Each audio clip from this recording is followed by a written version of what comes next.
चैत्र नवरात्र के पावन शुभ अवसर पर श्री देवी भागवत कथा श्रवण करेंगे। इससे पहले माँ का भवन जो है प्यारा सजा है, दरबार भवानी प्यारा सजा है दरबार भवानी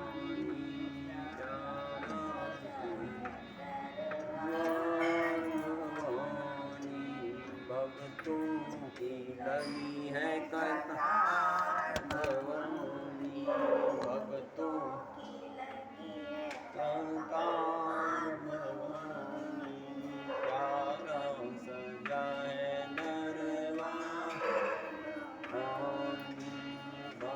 बोलो जा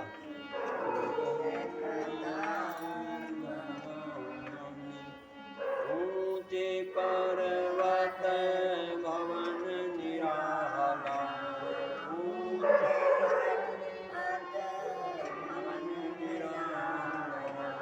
ऊंचे पर्वत भवन निराला,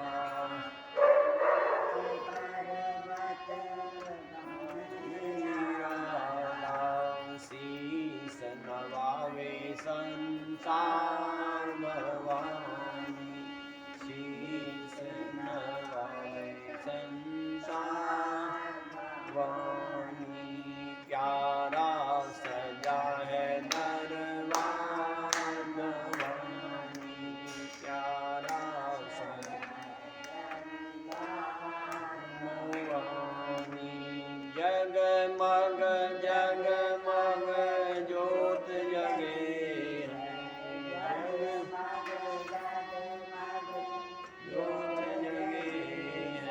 जगमग जगमग ज्योत जगे जगमग ज्योत जगे, तेरे चरण में गंगा की धार भवानी, तेरे चरणों में गंगा की धार भवानी, तेरे चरणों में गंगा की धार भवानी,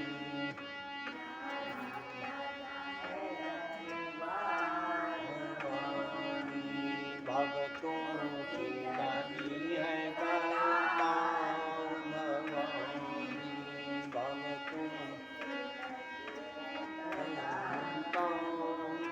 भवानी प्यारा सजा है दरबार भवानी, प्यारा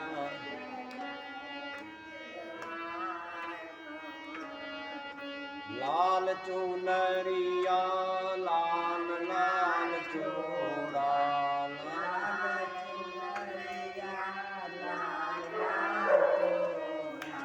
लाल चुनरिया लाल लाल चूड़ा, लाल चुनरिया लाल लाल चूड़ा, लाल फूलों की हार भवानी, लाल फूलों के हार भवानी प्यारा सजा है दरबार भवानी, प्यारा सजा है दरबार भवानी, भक्तों की लगी है कतार भवानी, भक्तों की लगी है कतार भवानी, सावन महीना मैया झूला झूले, सावन महीना मैया झूला झूले, सावन महीना मैया झूला झूले, सावन महीना मैया झूला झूले, देखो रूप कंजकों की हार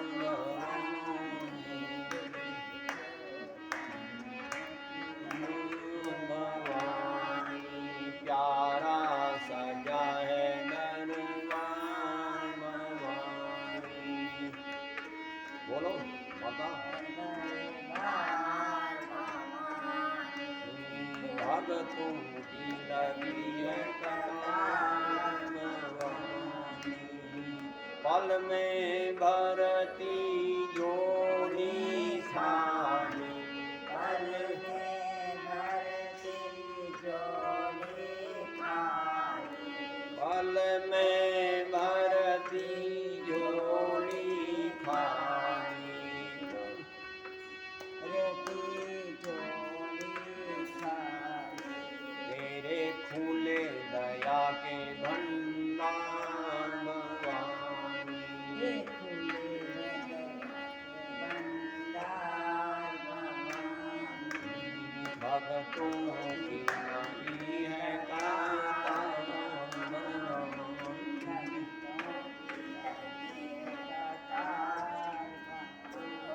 हम सबको है तेरा सहारा।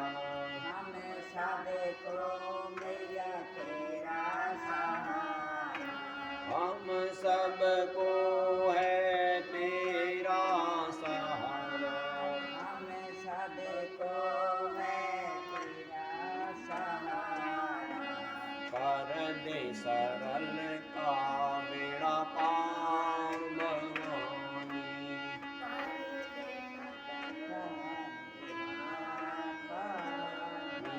भगतों की लगी है कतार भवानी।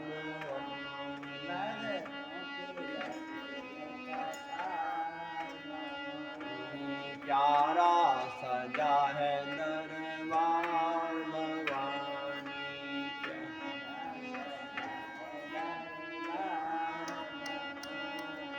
भगतों की लगी है कतार भवानी।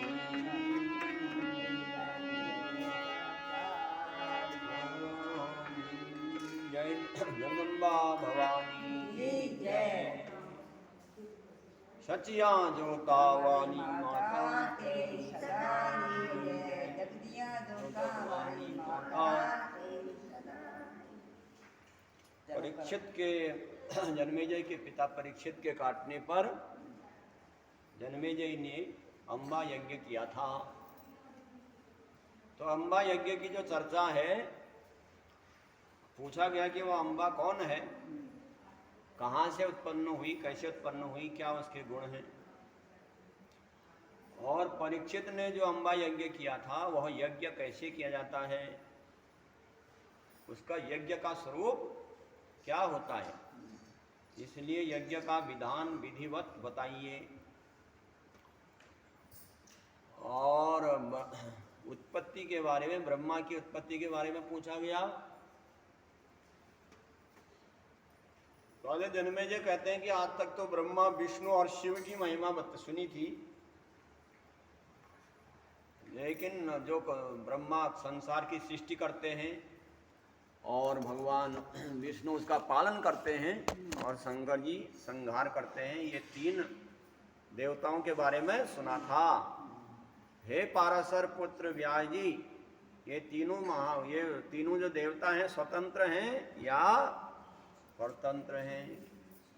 ये अपने सहारे से सृष्टि करते हैं, पालन करते हैं, संहार करते हैं, क्या किसी दूसरे का सहारा इन देवताओं को लेना पड़ता है, ये जानना चाहता हूं। ब्रह्मा विष्णु महेश के ऊपर भी कोई देवता है क्या जो उनको नियंत्रण कर रहा है? तो ये संसार किससे निर्माण हुआ?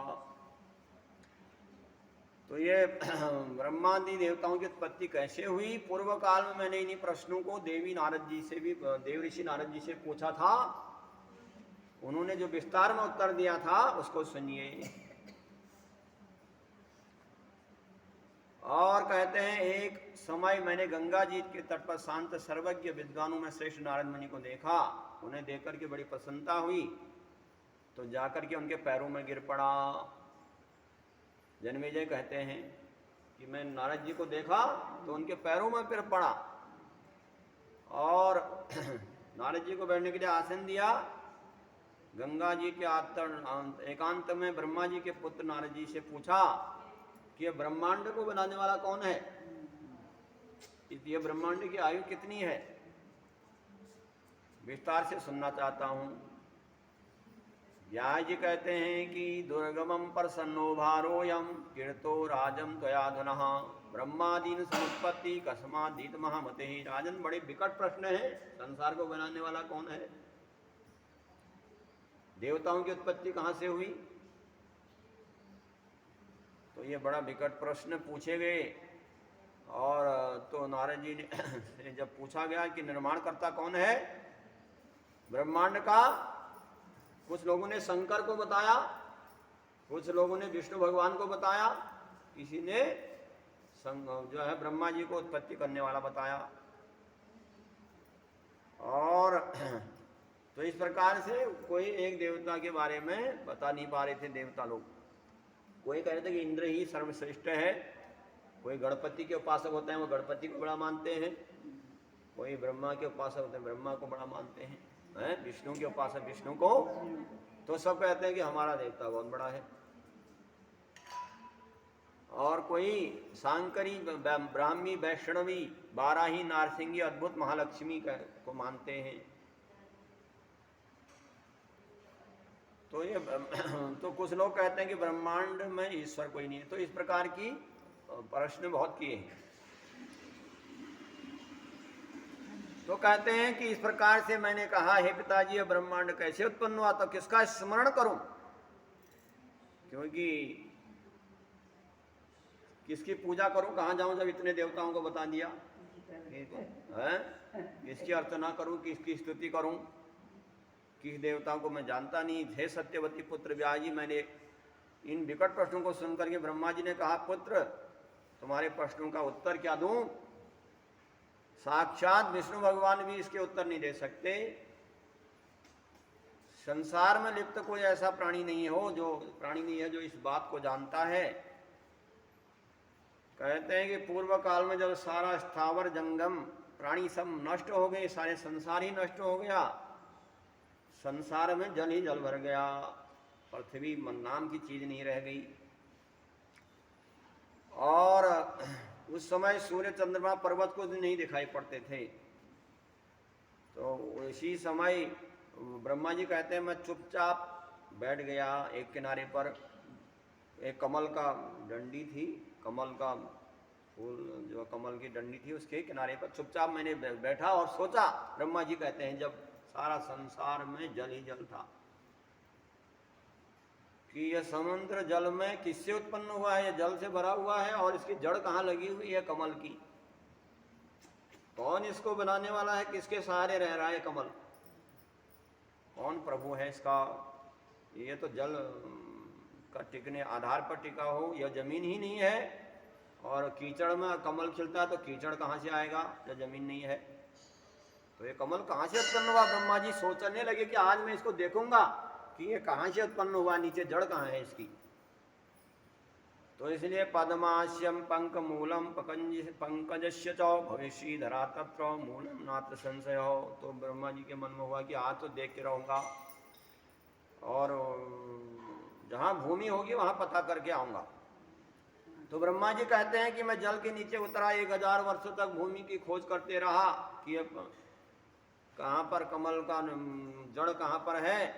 तो नीचे तो जाता रहा, लेकिन पता नहीं चला उस पृथ्वी का, जहाँ पर से लगा हो वो नीचे को चले जा रहा है। तब जब ब्रह्मा जी कहते हैं मैं निराश हो गया, तब आकाशवाणी हुई कि हे ब्रह्मा जी, तप करो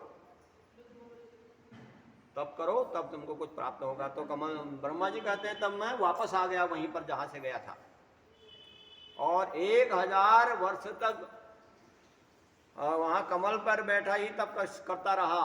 तब आकाशवाणी हुई कि सृष्टि करो, हे ब्रह्मा जी सृष्टि करो। और ब्रह्मा जी कहने लगे, किसकी सृष्टि? कैसे सृष्टि? पृथ्वी तो है नहीं, कैसे जमीन पर तो सृष्टि होगी, सब प्राणी उत्पन्न होंगे, तो कहाँ कैसे करूँ? तो ब्रह्मा जी कहते हैं जब मैं इस प्रकार सोच रहा था कि कैसे सृष्टि करूँ, क्या करूँ, तब क्या हुआ, एक मधु कैटम नाम के 2 दैत्य मेरे पास आ गए। आकर के खड़े हो गए ब्रह्मा जी के सामने डराने के लिए, हम तुमको खा जाएंगे। और युद्ध के लिए ललकारने लगे मधु कैटम ब्रह्मा जी को। तब ब्रह्मा जी कहते हैं कि तब मैं बहुत डर गया। ततो हम नाल नामश्यौ वारी मध्यम वतावरम तद्रा तत्र मया दृष्टो पुरुषम परमाद्भुत।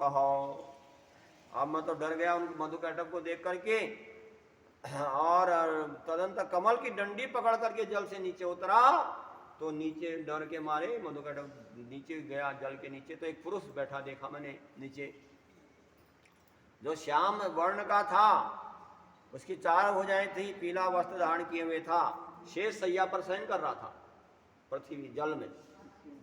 जो से भगवान नारायण शेष सैया पर शयन करते हैं, तो डबू मधुकैटभ के दर से वो कमल की नाली को नीचे चले गया मैं फिर, और नीचे एक पुरुष सोया हुआ था जो 4 भुजाओं वाला था। तो कहते हैं कि शंख चक्र गदा पद्मायुध है, शंख चक्र गदा पद्म उसके हाथ में विराजमान थे, और शेष सैया पर सोते हुए वह महाविष्णु को मैंने देखा। तो विष्णु भगवान तो सोए हुए मस्त पड़े हैं, योग निद्रा निद्रा के वशीभूत हो रहे हैं, कोई उठने का नाम नहीं ले रहा। अब वो सोते देखा तो हे नारद, ब्रह्मा जी नारद जी को बताते हैं कि मेरे मन में ये अद्भुत चिंता समा गई कि अब ये मधुकैटभ मेरे को मारेंगे, अब मैं क्या करूं, कैसे, ये तो सोए हुए हैं विष्णु भगवान, ये तो निद्रा के वशीभूत हैं। या देवी सर्वभूतेषु निद्रा रूपेण संस्थिता। नींद भी तभी आती है जब भगवती कृपा होती है, नहीं तो बेचैनी रहती है मनुष्य को। निद्रा नहीं है, मनुष्य अस्वस्थ हो जाता है। अब वो निद्रा के वशीभूत होते थे निद्रा देवी के। अब तो अब सोचने लगा, तो चिंता समा गई, सोचने लगा क्या करूं, तो निद्रा स्वरूपणी भगवती का स्मरण किया मैंने, जिस निद्रा ने भस्म किया था भगवान विष्णु को, गहरी नींद में सोए हुए थे। ये नींद आना भी बहुत बढ़िया बात है, जिसकी भगवती कृपा होती है वो इसी को नींद आती है, नहीं तो भी टेंशन में रहता है तो नींद नहीं आती है। तो ब्रह्मा जी कहते हैं वो निद्रा रूपणी देवी की मैं स्तुति करने लगा कि इनको जगाओ। तब तो कहते हैं देहा निगतम सा देवी गंगने संस्थिता शिवा आति शरीरा दिव्य वारण भूषिता। जब मैंने उस निद्रा देवी को स्तुति की, ब्रह्मा जी कहते हैं तो मेरी स्तुति करते ही वो कल्याण स्वरूपणी भगवती विष्णु भगवान के से शरीर से निकल करके आकाश में स्थित हो गई, और वह आकाश में दिव्य आभूषणों से विभूषित थी। तत्काल विष्णु भगवान के शरीर को त्याग करके आकाश मार्ग में चली गई, और जैसे ही निद्रा देवी ने वो छोड़ा तो भगवान विष्णु जाग गए। उसके बाद मधुकैटभ वहीं पर पहुंच गए, तो विष्णु को डराने लगे वो तब। और पूरे 5000 वर्ष तक भगवान विष्णु का उन मधुकैटभ से युद्ध चलता रहा, और लेकिन मधुकैटभ को भगवान विष्णु मारने में समर्थ नहीं हुए हैं। जब भगवती महामाया ने अपने कटाक्ष रूपी बाणों से उन मधुकैटभ को मोहित किया, तब मारने में समर्थ हुए विष्णु भगवान। जब तक विष्णु भगवती की जब तक कृपा नहीं हुई तब तक मार नहीं पाए। तो तब उन्होंने अपने जांग में विस्तार करके, क्योंकि उनको ऐसा बर मिला हुआ था कि न हम पृथ्वी में मरे, न ऊपर मरे, न नीचे मरे, न जल में मरे। तो भगवान विष्णु ने जंघा पर उनके वध किया, तो उन्होंने कहा जल वाला स्थान भी नहीं है, थल वाला भी नहीं है। तो तब उस समय वहां भगवान विष्णु भगवान थे जहां शंकर जी भी पहुंच गए। अब ब्रह्मा विष्णु महेश एक जगह इकट्ठे हुए मधुकैटभ की वजह से, है। तो मधुकैटभ की वजह से तीनों देवता इकट्ठे हो गए।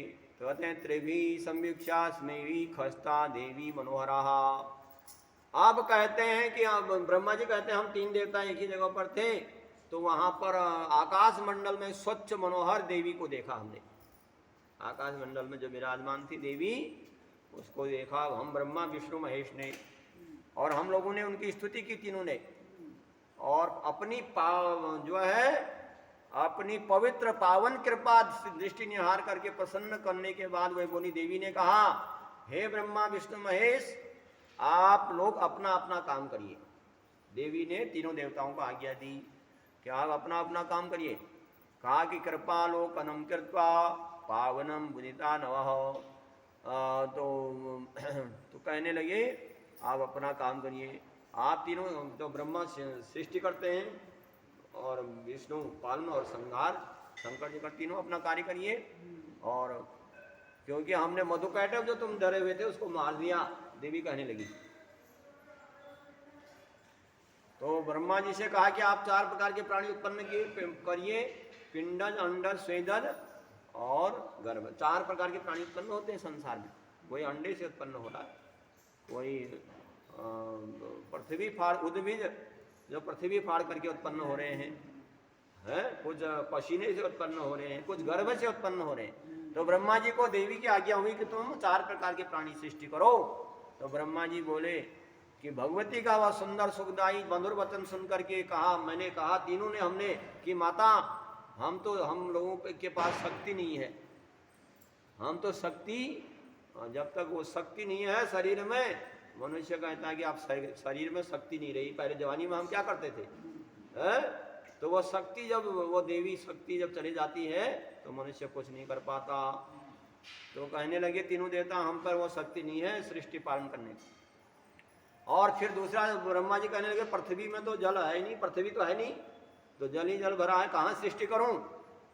तो जल ही जल भरा हुआ है, सृष्टि तो तब किया जाए जब पृथ्वी हो। तो माता से कहने लगे मैं कैसे सृष्टि करूं। तब देवी मुस्कुराई ब्रह्मा जी के कहने पर। और उसी समय कहते हैं झटी त्वागतम तत्र विमानम गंगना शुभम शोध विचार स्मरम काम विशेष। जब देवी से कहा कि कैसे सृष्टि करूं तो देवी मुस्कुराई। और उसी समय आकाश से एक विमान उतर करके आया ब्रह्मा विष्णु महेश के पास। तब भगवती ने तीनों देवताओं का आदेश दिया विमान पर बैठ जाओ तीनों देवता, मैं बताता हूँ तुमको क्या करना है। तीनों देवताओं विमान पर बैठे।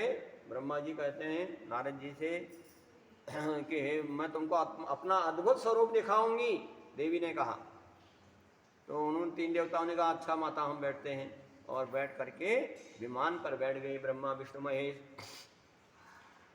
तो ये विमान बड़ा सुंदर था, मोतियों की झालर झलकी हुई थी और वह विमान स्वर्ग के समान था।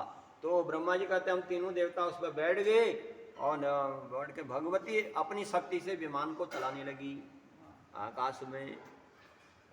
तो विमान जगदम्बा भवानी की जय। ब्रह्मा जी कहते हैं विमानम तनो मनोवेगम यात्रा में स्थान। देवी ने चलाया विमान, जैसे मन चले जाता है इस विमान, 1 मिनट में यहाँ से बम्बई पहुँच जाता है। ऐसे विमान इतनी तेजी से उड़ने लगा देवी का, तीनों देवताओं को बैठा करके। और वह विमान जिस स्थान पर पहुंचा वहां जल का अभाव और सुंदर वन थे। पहले तो जल वहां से गए थे वो जहां जल ही जल भरा हुआ था। अब देवी वहां विमान उसको ले गई, वहां ले गई जहां सुंदर बगीचे थे, सुंदर उपवन था। वहां स्त्रियां पुरुष पशु नदियां तालाब सब झरने सब थे, रमणीय नगर बसा हुआ था। ऐसे स्थान पर देवी विमान उड़ा करके ले गई। और उस नगर को देख करके ब्रह्मा जी कहते हैं हमें ऐसा लगा कि ये स्वर्ग तो नहीं है, लेकिन ये अद्भुत नगर किसने बनाया, ये जिज्ञासा हुई। तभी ब्रह्मा जी कहते हैं तभी हमने देखा कि एक राजा के समय शिकार खेलने के लिए जा रहा राजा, और ये भी देखा कि भगवती अपने विमान पर विराजमान है। क्षण भर में ही अब उस दृष्टि को देखने के बाद ब्रह्मा जी कहते हैं क्षण भर में विमान आगे आकाश को उड़ने लगा, वो उस स्थान से आगे चलने लगा और दूसरे देश में पहुंचा। और वहां हमने अति उत्तम नंदन वन देखा, इंद्र का नंदन वन। वहां देखा कि सुरभि गाय खड़ी है, समुद्र मंथन से जो गायें उत्पन्न हुई थी, कामधेनु है, सुरभि जो आदि गायें, वो सुरभि गाय खड़ी थी। उस गाय के पास 4 दांतों वाला एक गजराज झूम रहा था और अप्सराओं का झुंड विचर रहा था। देवी उस स्थान को ले गई ब्रह्मा विष्णु महेश को। वहां इंद्र के साथ इंद्राणी दिखाई दी। स्वर्ग को देख करके हम लोग चकराए और वरुण कुबेर सूर्य अग्नि देवताओं को वहां विद्यमान देखा और बड़ी विस्मित हुआ। तो उसी समय उस सजे हुए नगर से एक राजा की सवारी निकली और देवराज इंद्र के समान अक्षोभ्य राजा एक गाड़ी पर बैठा था और उस गाड़ी को मनुष्य खींच रहे थे। इधर जिस विमान पर हम बैठे थे वह विमान वहां से भी आगे बढ़ गया। ब्रह्मा जी कहते हैं देवी ने उस विमान को आगे बढ़ाया और कुछ ही देर में हम लोग कहाँ पहुंच गए? ब्रह्मलोक। ब्रह्मा जी कहते हैं हम ब्रह्मलोक पहुंच गए। और ब्रह्मा जी तो उस विमान पर बैठे हुए थे, लेकिन वहां एक दूसरा ब्रह्मा दिखाई दिया। ब्रह्मलोक में दूसरे ही ब्रह्मा दिखाई दिया। अब ब्रह्मा जी कहने लगे मैं ब्रह्मा या ये ब्रह्मा है? कौन ब्रह्मा है? तो वहां पर बड़े शंकर भगवान विष्णु को तो आश्चर्य हुआ कि हमारे साथ ब्रह्मा बैठा, यहाँ दूसरा ब्रह्मा दिखाई दे रहा है। तो वहां पर तब विष्णु भगवान शिव जी ने कहा ब्रह्मा जी से, हे चतुर्भक्त ये कौन सा ब्रह्मा है? तुम तो नकली हो या असली बैठा होगा है? तो हम नहीं जानते। तो कौन ईश्वर में कौन है असली ब्रह्मा है? तो ब्रह्मा विष्णु आपस में कहने लगे और क्षण भर में ही ब्रह्मलोक दिखाने के बाद देवी ने वह विमान शिवलोक को उड़ा दिया। कैलाश शिखर पर पहुंचा विमान देवी का चलाया हुआ, और वहां पहुंचा जहाँ सुंदर दिख रहा था, और जहाँ विमान पहुंचा वहां भगवान शंकर दूसरे बैठे हैं। देवी ने अद्भुत दृश्य दिखाया तीन देवताओं को। और तब भवन से दिव्य भगवान शंकर की बैल पर सवारी बाहर निकले भगवान शंकर, और शंकर जी के 5 मुख थे और व्याघ्र चर्म पहने हुए, गज चर्म ओढ़े हुए थे, और सडानन उनके अंग रक्षक थे। भगवान शंकर के साथ चलते हुए अनेक दोनों उनके पुत्र दोनों विराजमान हैं, गणेश और कार्तिकेय। अब शंकर जी देख रहे हैं कि मेरे हैं, और जय जयकार हो रही है। उस समय बड़ा आश्चर्य हुआ कि ये शंकर कौन, ये शंकर है या वो शंकर है। और तब कैलाश शिखर से उड़ गया विमान संग शिवलोक दिखाने के बाद। अब वहां पहुंचा वैकुंठ में जहाँ विष्णु भगवान का, और वहां भी वही नजारा था। वहां दूसरे भगवान विष्णु दिखाई दिए। देवी ने अद्भुत नजारा दिखाया। श्याम वर्ण के भगवान कहते हैं भुजम द्विजराजम दृढ़ारूढ़ दिव्याभरण भूषित बीजमानम लक्ष्म्या कामन्या चामर है सुबह है। तो भगवत देवी ने दूसरा विष्णु लोक दिखाया देवताओं को, और श्याम वर्ण भगवान बैठे थे 4 भुजाओं वाले, और गरुड़ के पीठ पर विराजमान थे। माँ लक्ष्मी उनको चंवर डुला रही थी। वो विष्णु भगवान को देख करके ब्रह्मा विष्णु महेश चक्कर में पड़ गए कि और एक दूसरे का मुख ताकने लगे। कहा कि ये देवी हमको कहाँ ले जा रही है? ये तो कभी ब्रह्मा दिखा रही, कभी विष्णु दिखाई, कभी शिव को दिखा रही। तो एक दूसरे का मुख देख रहे हैं तीनों देवता। तो वहां पर चक्कर में पड़ गए सभी देवता, एक दूसरे का मुख देखने लगे। तो इस प्रकार से कहते हैं वायु वेग से फिर आगे बढ़ा विमान। थोड़ी देर में अमृत समुद्र के तट पर पहुंचा जहां जल मीठा था और ऊंची ऊंची लहरें उठ रही थी सुंदर। और वहां पर पहुंच करके जल जंतुओं से भरा पड़ा था। तरंग बड़ी सुंदर लग रही थी उस सरोवर की, और उसके तट पर मंदार पारिजात आदि के वृक्ष विराजमान थे। विहार के लिए बने हुए भव्य भवन बिछौने लगे हुए थे। मोतियों की मालाएं लटक रही थी, चंपक पुष्पवारी पहने थे उनकी। तो एक सुंदर स्थान पर वह विमान पहुंचा, और वहां पर कुछ ही दूरी पर शिवजी के आकार का एक बहुत ही सुंदर पलंग देखा, और उस पलंग पर रत्न निर्मित भौरे जड़े हुए थे। और उस सुसज्जित पलंग को हमने दूर से ही देखा, ब्रह्मा जी कहते हैं। और पलंग को देख करके जो बड़ा सुंदर लग रहा था, तो वहां पर सुंदर लाल वस्त्र पहने हुए एक अद्भुत स्त्री बैठी हुई थी पलंग के ऊपर। ब्रह्मा जी अपनी नारद जी को एक कथा बता रहे हैं कि हम जब देवी ने वो विमान चला रही थी तो उस स्थान पर पहुंच ले गई जहाँ पर एक सुंदर पलंग पर स्त्री बैठी हुई थी, लाल वस्त्र पहने हुई थी, लाल लाल चोला, लाल लाल चूड़ा। तो इस प्रकार से चंदन का अलेपन किया था, और आकर्षक मुख था। वह अपने अलौकिक कांति से सूर्यमंडल को भी तिरस्कार कर रही थी। 4 भुजाओं में दोनों बाई भुजाओं में वरदान की, मुद्रा और पास विद्यमान था। उनकी दोनों दाहिनी भुजाओं में अभय मुद्रा और अंकुश शोभित था। तो वह साक्षात भुवनेश्वरी देवी थी जो पलंग पर बैठी हुई थी। भुवन भुवन की जो ईश्वरी है भुवनेश्वरी थी। ऐसी अपूर्व सुंदरी हमने पहले कभी नहीं देखी थी। ब्रह्मा जी कहते हैं ऐसी सुंदरी हमने आज तक देखी नहीं थी, पहली बार देखी। और उसकी मुस्कुराहट उसका आभूषण का काम कर रही थी। मुस्कुराता चेहरा किसी के मुरझाते चेहरे होते हैं, लेकिन प्रसन्न मुख जो है बढ़िया बढ़िया लगता है, तो प्रसन्न से रहना चाहिए है? देवी ने वह मुस्कुराहट थी, आभूषण का काम कर रहा था, मुख को चमका रहा था। और वहां के पक्षी भी बीज मंत्र का जप कर रहे थे, ह्रीं ओम ऐं ह्रीं क्रीं चामुंडाई भिक्षी। पक्षी भी जाप कर रहे थे। वह कुमारी नव यौवन संपन्न थी। तो कहा कि सिंह सर्व सिंगार वे साड्या मति समन्मुखम। देवी वहां पर ले गई उनको, तीनों देवताओं को, भुवनेश्वरी के पास, जिनका मुख मुख मुस्कान खेल रही थी। और तो कहते हैं बहुत तेरी सखियां उस भुवनेश्वरी माहेश्वरी देवी की स्तुति कर रहे थे। हृदय रेखा देवी कन्याएं उसके पास थी और वह देवी को चारों ओर से घेरी हुई थी। और उस भगवती को देख करके ब्रह्मा जी कहते हैं हम ब्रह्मा विष्णु महेश तीनों देवता बहुत विस्मित हुए और वहीं रुक गए, किंतु हमको ये पता नहीं चला ये सुंदरी कौन है। ब्रह्मा जी का देखते तो रह गए लेकिन ये पता नहीं चल पाए ये है कौन, तो उसका नाम क्या है। तो कहते हैं कि तब कहते हैं सहस्र नयना रामा सहस्र गंगार्ता सहस्र रम्या भाति दूरसयम। तब वह तीनों देवता सोचने लगे उन देवी के 1000 नेत्र 1000 मुख और 1000 ही हाथ थे और बड़ी दूर से देखने पर बड़ी सुंदर लग रही थी। और यह सोच रहे थे कि न तो कोई अप्सरा है, ब्रह्मा विष्णु महेश कहने लगे न अप्सरा है, न गंधर्वी है, न देवांगना है, तो है कौन। तो तीनों देवता हम इस प्रकार रुक गए। उस चारों हासनी सुंदरी को देख करके भगवान विष्णु ने अनुभव किया कि ये साक्षात जगदम्बा है।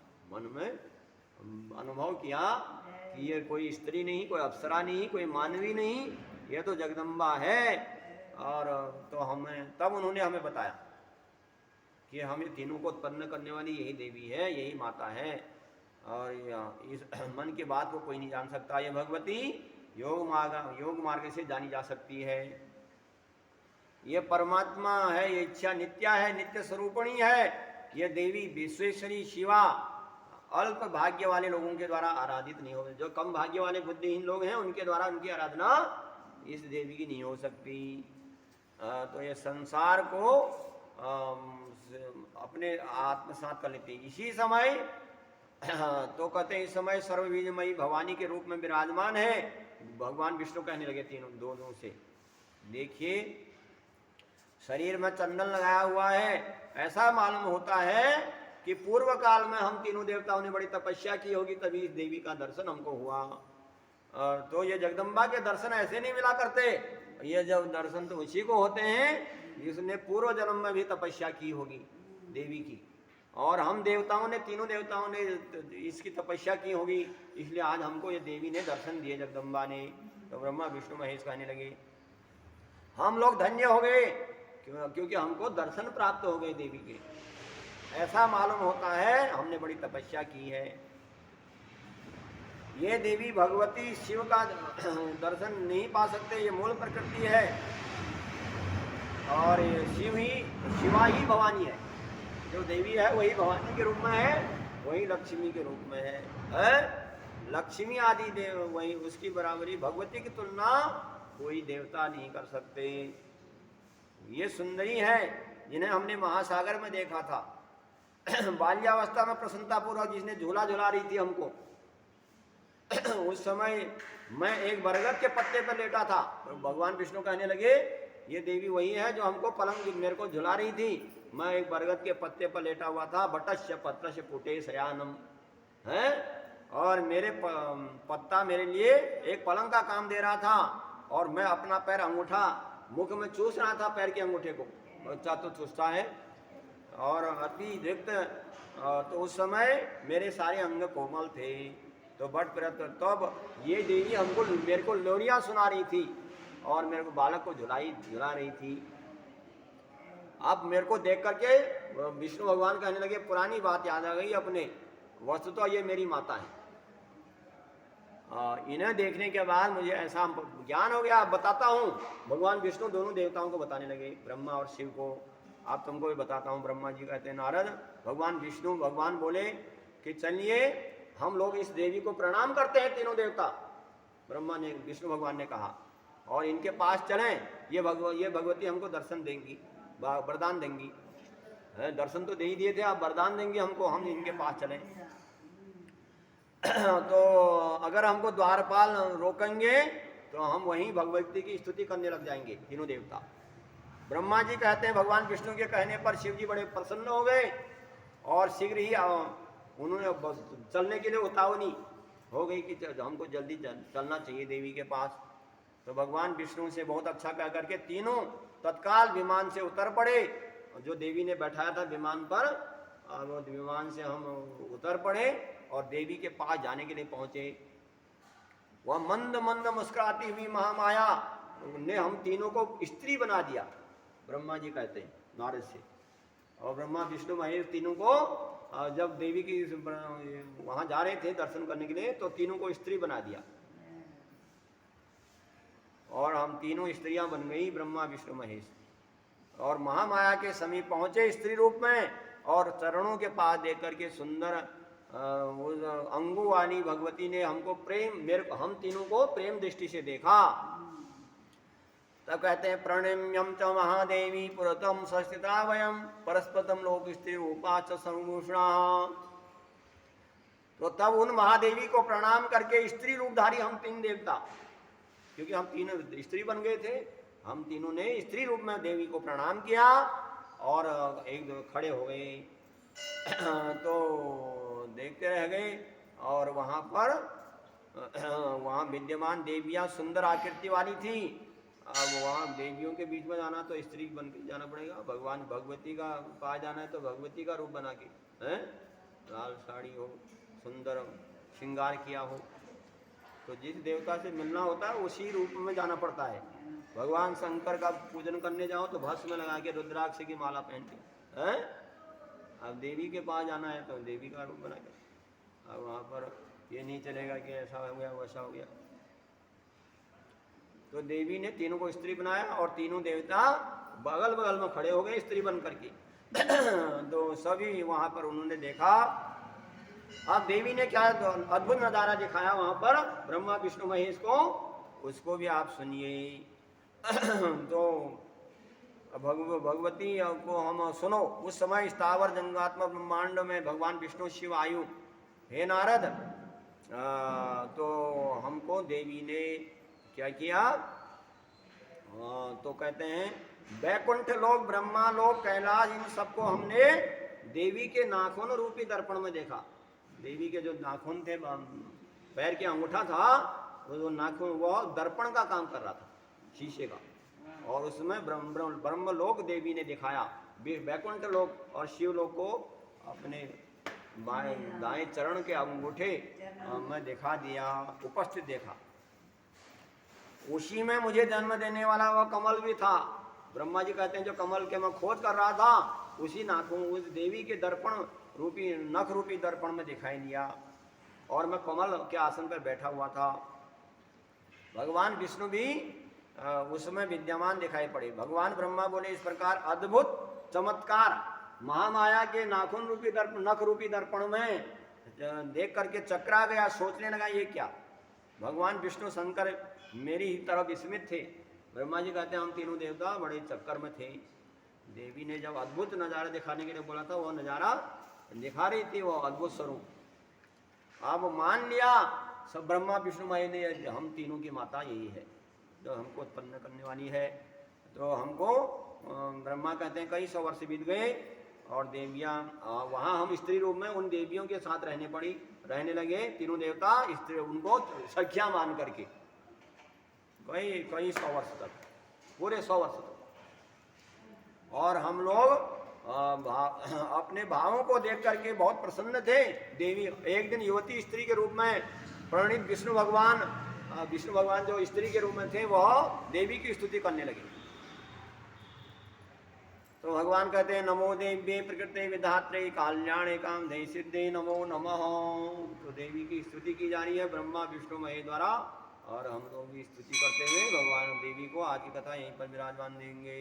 जय दुर्गे जय दुर्गे जय दुर्गति नाशनी जय दुर्गे जय काली जय काली जय काल विनाशनी जय काली उमा रमा ब्रह्माणी जय जय उमा रमा वाणी जय जय राधा सीता रुक्मिणी जय जय राधा सीता रुक्मिणी जय अम्बे जय अम्बे जय मात भवानी जय अम्बे जय दुर्गे जय दुर्गे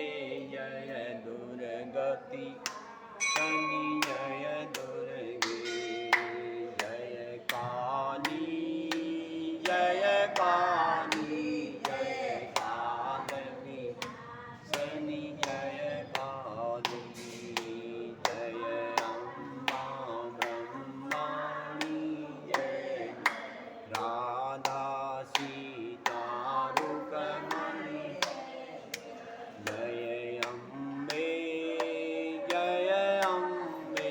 जय मात भवानी जय अम्बे। बोलो जगदम्बा भवानी सचिया जोता वाणी माता तेरी सदा।